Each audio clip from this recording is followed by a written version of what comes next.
वरुड शहरातील police station जवळ असलेले एक भले मोठे महाकाय अंदाजे 100 वर्ष जणू वृक्ष अचानक पंजाबराव देशमुख शाळेवर तुटून पडल्याची घटना 14 एप्रिलच्या सायंकाळी 6च्या दरम्यान घडली। या महाकाय वृक्षाच्या लगतच असलेल्या वीज वितरण कंपनीचा खांब सुद्धा झाडाच्या खाली दबून वाकल्यामुळे विजेच्या जिवंत तारा सुद्धा तुटून जमिनीवर पडल्या। दैव बलवत्तर म्हणून यामध्ये कोणतीही जीवितहानी झाली नसली तरी काही दुचाकीचे व वीज वितरण कंपनीचे मोठ्या प्रमाणात नुकसान झाल्याची घटना घडली। सविस्तर माहितीनुसार नेहमीप्रमाणे पोलीस स्टेशन जवळील रस्त्यावर मोठ्या प्रमाणात वर्दळ असते। पिढी कन्या शाळा, तहसील कार्यालय, पोलीस स्टेशन, ग्रामीण रुग्णालय व बाजारपेठेत जाणारा मुख्य मार्गावरील पार्वताबाई धर्माधिकारी कन्या विद्यालयाच्या समोरील बाजूस असलेले एक अंदाजे 100 वर्ष असलेले झाड अचानक कडकड आवाज करीत विद्यालयाच्या इमारतीवर जाऊन पडले। यामध्ये रस्त्यावर उभ्या असलेला दुचाकी, ऑटो व 2 दुचाकी स्वार झाडाच्या खाली सापडले, परंतु दैव बलवत्तर म्हणून कोणालाही इजा झाली नाही किंवा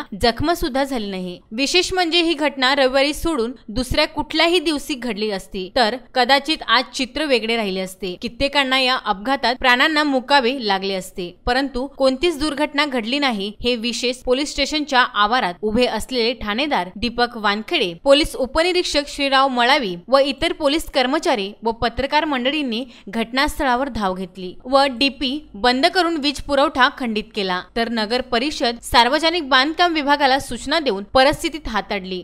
घटनेची माहिती परिसरात हवेसारखी पसरताच बघ्यांची मोठ्या प्रमाणात गर्दी झाली होती। 14 एप्रिल महामानवाच्या 128व्या जयंती दिनाची रॅली घटनेच्या मार्गावरून जाणार होती, परंतु 6 वाजताच्या दरम्यान झाड कोसळल्यामुळे मोठी दुर्घटना टळली, नाहीतर मोठा अनर्थ झाला असता। विसे न्यूज करता वरुड येथून निलेश लोणकर यांचा हा वृत्तांत।